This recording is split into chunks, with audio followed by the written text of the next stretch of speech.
Il était une fois, dans une petite ville africaine appelée Djougou, une jeune fille nommée Aminata. Elle était la fille du pasteur de la petite église de la ville. Le nom de son père était pasteur Kofi, et sa mère se nommait Aminata. Elle venait d'une famille pieuse et respectée. Le pasteur Kofi prêchait sur la pureté. Il avait épousé sa femme en étant vierge et souhaitait que sa fille Aminata garde sa virginité jusqu'au mariage. Dès son plus jeune âge, Aminata avait appris l'importance de mener une vie chaste et de se réserver pour son futur mari, comme une jeune fille respectable. Après avoir terminé ses études secondaires au collège communautaire, Aminata s'engagea comme apprentie dans l'atelier de couture de Maman Titi, une couturière populaire du village. Cela lui permettait de rester occupée tout en attendant d'être admise à l'université. Dans cet atelier, Aminata rencontra une jeune fille du même âge qu'elle, nommée Essatou. Les deux jeunes filles devinrent instantanément amies. Chaque jour après le travail, elles rentraient ensemble en discutant joyeusement, se disant bonne nuit à la jonction des routes menant à leurs maisons respectives. Contrairement à Aminata, Essatou ne vivait pas avec ses parents. Elle habitait dans une petite maison qui avait appartenu à sa grand-mère maternelle, décédée récemment. Quelques semaines après le début de la formation de Aminata en couture, une amie de sa mère, Maman Salimata, lui rendit visite pour la mettre en garde au sujet de Essatou. Selon Maman Salimata, Essatou était la fille d'un guérisseur traditionnel nommé Oumar. Des rumeurs circulaient selon lesquelles Oumar avait utilisé ses pouvoirs sombres pour tuer la mère de Essatou, ce qui expliquait pourquoi Essatou avait quitté la maison de son père pour vivre seule. Maman Salimata conseilla vivement à Aminata de couper toute relation avec Essatou, la fille du sorcier maléfique. Lorsqu'Aminata rentra chez elle ce soir-là, sa mère la reçut et lui expliqua tout ce que Maman Salimata lui avait dit à propos de Essatou, et lui demanda de mettre fin immédiatement à leur amitié. Cependant, pour la première fois de sa vie, Aminata s'opposa à sa mère et refusa. « Maman, je n'en ai rien à faire de ce que tu dis sur le père de Essatou. Essatou est une bonne fille et une amie merveilleuse. Rien de ce que tu dis ne me fera arrêter notre amitié, déclara-t-elle fermement. Ainsi, Aminata continua sa précieuse amitié avec Essatou. Les deux jeunes filles devinrent rapidement les meilleures amies du monde, partageant secrets et confidences. Comme une des filles les plus respectées de la ville, Aminata attira l'attention d'un jeune prince nommé Babatunde, qui vint demander sa main en mariage. Les parents d'Aminata étaient ravis de cette demande, et leur bénédiction fut donnée sans hésitation. Essatou, de son côté, avait un petit ami nommé Issa, qui lui avait promis de l'épouser. Essatou lui rendait visite chaque week-end, passant tout son temps avec lui. Mais un après-midi, Essatou fait une visite surprise à Issa et fut choqué de le trouver au lit avec une autre fille. Au fil des années, Essatou avait entendu des rumeurs sur la mauvaise réputation de Issa, notamment qu'il était infidèle aux femmes et couchait avec n'importe qui. Mais elle n'y avait jamais cru, jusqu'à ce jour-là, où elle découvrit la vérité de ses propres yeux. Dans un accès de colère, Essatou jeta la bague de fiançailles que Issa lui avait offerte quelques semaines plus tôt et lui annonça que c'était fini entre eux. Elle sortit précipitamment de chez lui, le cœur brisé. Essatou retourna à l'atelier de couture en pleurant de tout son cœur. Aminata fit de son mieux pour consoler son amie, mais Essatou ne faisait que pleurer encore plus fort. En rentrant chez elle, Essatou raconta à Aminata tout ce qui s'était passé en détail. Aminata ressentit une grande pitié pour son amie, qui avait dû vivre une telle trahison. Elle tenta de la réconforter. Aminata dit à Essatou, « Ce n'est pas la fin du monde. Je suis sûre que tu trouveras un homme qui t'aimera et te respectera vraiment. » Plus tard cette nuit-là, alors que Essatou était seule dans sa petite maison, elle se remémora tous les bons moments passés avec Issa et ses promesses de la prendre pour femme un jour. « Pourquoi devrais-je laisser un seul incident de tromperie détruire tout ce que nous avons partagé ?» pensa-t-elle. « Peut-être ai-je réagi de façon excessive », se dit-elle à voix haute. Le lendemain, Aminata fut choquée lorsqu'Essatou lui annonça qu'elle avait l'intention de retourner auprès de Issa pour lui demander pardon et le convaincre de la reprendre. Aminata n'était absolument pas d'accord avec cette idée, mais Essatou insista, la suppliant de l'accompagner chez Issa pour récupérer la bague de fiançailles qu'elle avait jetée dans sa colère.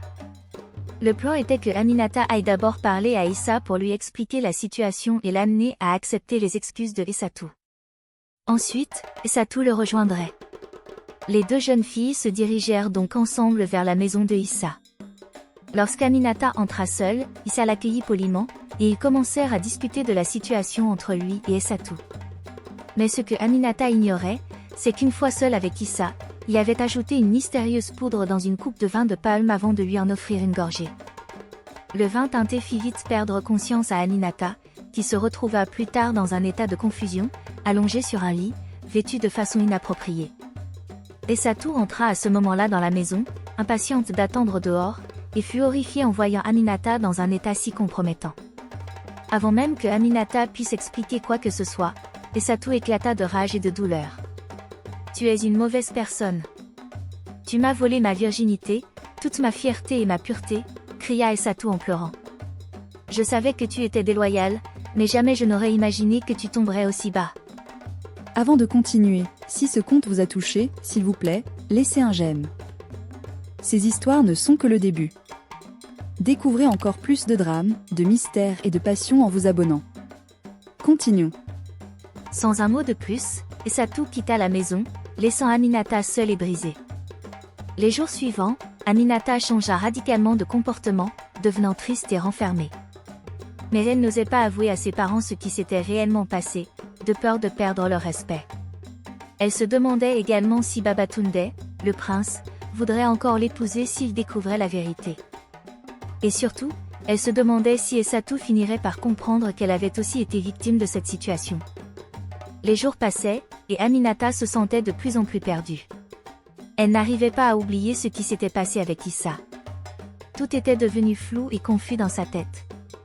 Elle se sentait seule, et son cœur était lourd. Elle n'osait même plus regarder les gens dans les yeux. Les murmures autour d'elle la rongeaient. Essatou, son amie qu'elle avait toujours défendue, la fuyait maintenant. Chaque rencontre était remplie de colère et de tristesse.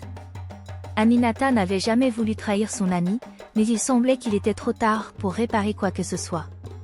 Essatou la détestait.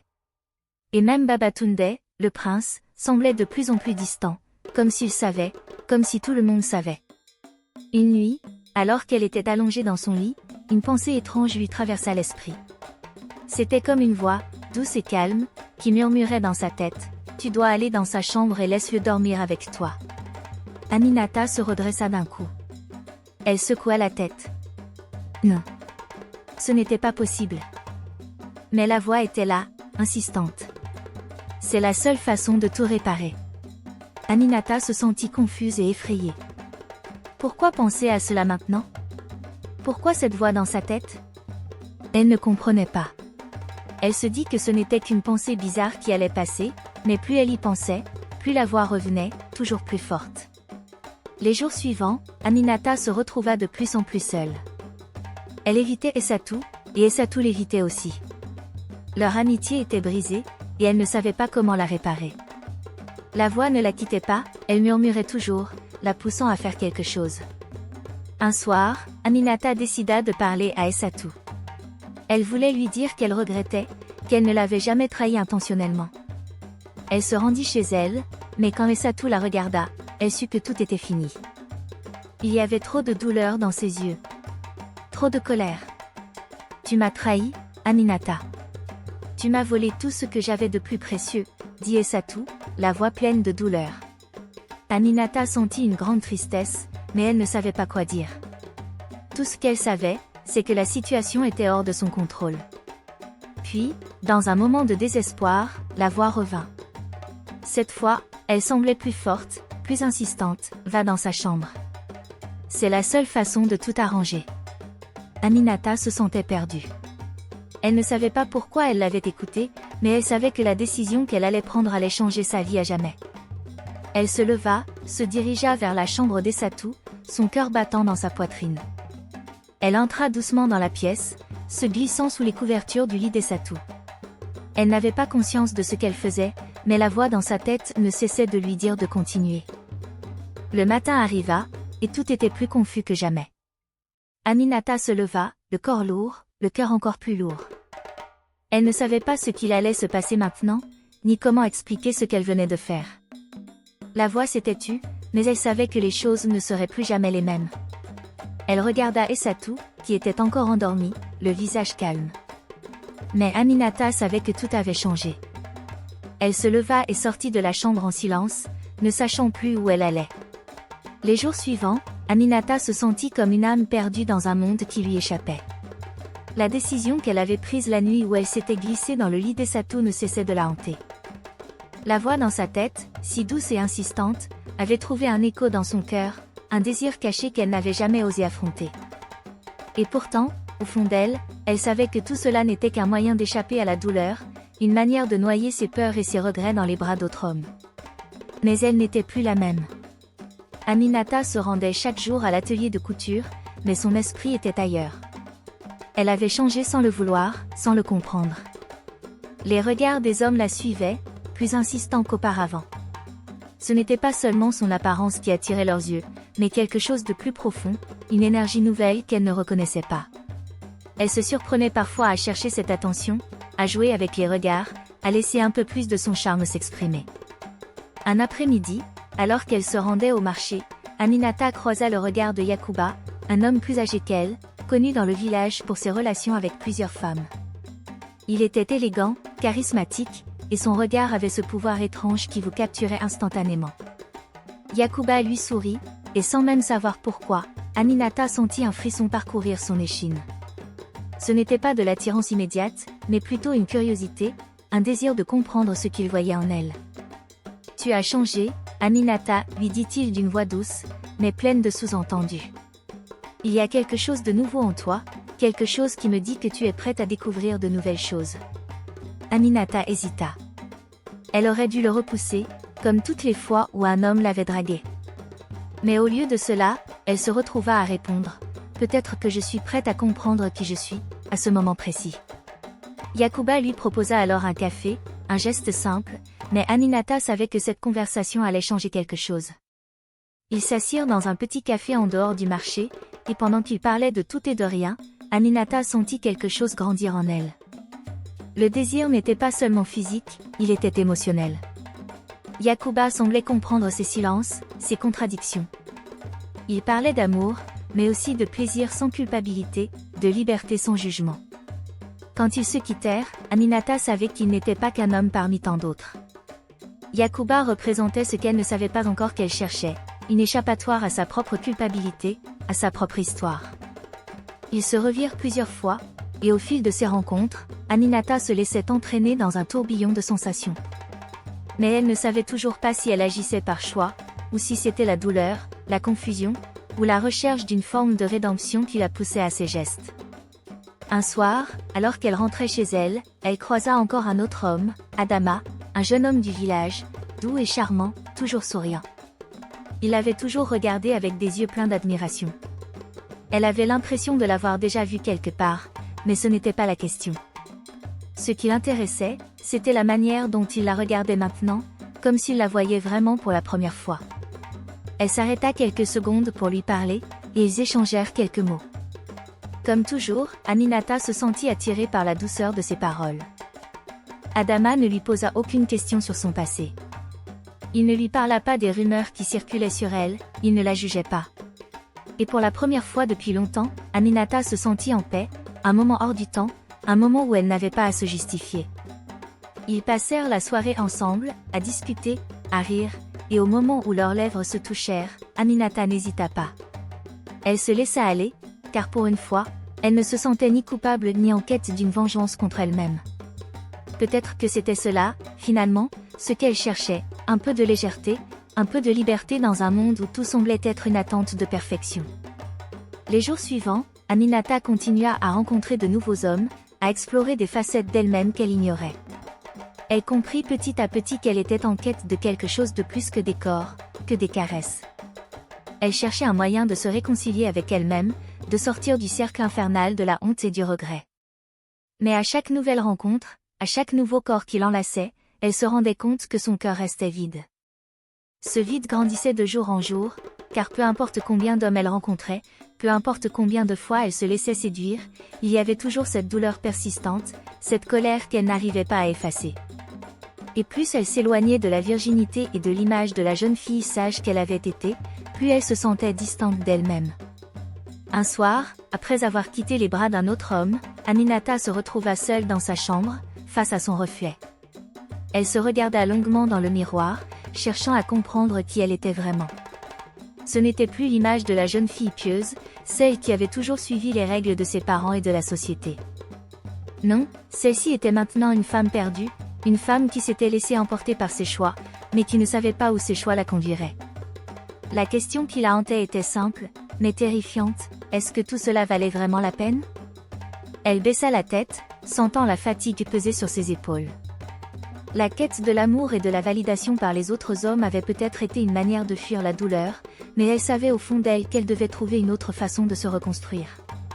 Sinon, elle risquait de se perdre pour toujours. Les jours suivants, Aminata continua d'avancer, lentement, mais avec un peu plus de clarté. Chaque matin, elle se levait avec une étrange sensation de légèreté, comme si le poids de ses décisions passées commençait à se dissiper. Les regards des autres, qui autrefois la troublaient, semblaient moins oppressants. Elle n'avait pas encore trouvé toutes les réponses, mais elle avait décidé d'arrêter de fuir. Elle ne savait pas encore comment reconstruire sa vie, mais elle avait fait un choix, il était temps d'apprendre à se comprendre, à se pardonner, et à se reconstruire. Un jour, alors qu'elle se trouvait à l'atelier de couture, maman Titi l'observa un peu plus attentivement que d'habitude. Aminata se sentait plus calme, plus ancrée, comme si elle avait retrouvé une forme d'équilibre en elle. Maman Titi, avec son regard sage et bienveillant, lui posa une question simple. « Aminata, où en es-tu vraiment ?» Aminata se tut un instant, hésitant, mais après un moment de réflexion, elle répondit enfin « Je suis en train d'apprendre à vivre avec moi-même. À accepter ce que j'ai fait, ce que je suis devenue, et à chercher ce que je veux vraiment. Je ne suis plus certaine de tout, mais je sais que je dois me donner le temps. » Maman Titi sourit doucement, comme si elle avait compris, sans juger.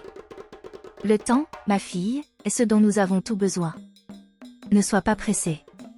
Chaque jour est une nouvelle chance. » Le lendemain, Aminata reçut une lettre de Babatunde, le prince, qui, malgré tout ce qui s'était passé, ne l'avait pas oublié. Il lui proposait de se revoir. Ses parents étaient impatients de l'avoir accepté. Cela ravivait des souvenirs douloureux, mais aussi un espoir que, peut-être, la vie pouvait encore lui offrir une seconde chance. Elle hésita longtemps, se demandant si elle était prête à faire face à son passé, à la promesse qu'il représentait. Un soir, elle se retrouva seule dans sa chambre, la lettre de Babatunde posée sur la table devant elle. Les mots qui y étaient écrits résonnaient dans son esprit. La proposition semblait parfaite, un retour à une vie qu'elle avait laissée derrière, une vie où elle n'avait jamais eu à se confronter à ses erreurs. Mais, en y réfléchissant, Aminata réalisa que ce n'était pas ce dont elle avait besoin. Elle ne pouvait pas revenir en arrière. Elle ne voulait pas reconstruire son avenir sur des fondations aussi fragiles, basées sur des attentes et des promesses qu'elle ne pouvait pas honorer. Aminata posa la lettre et prit une profonde inspiration. Elle avait besoin de partir. Pas physiquement, mais mentalement.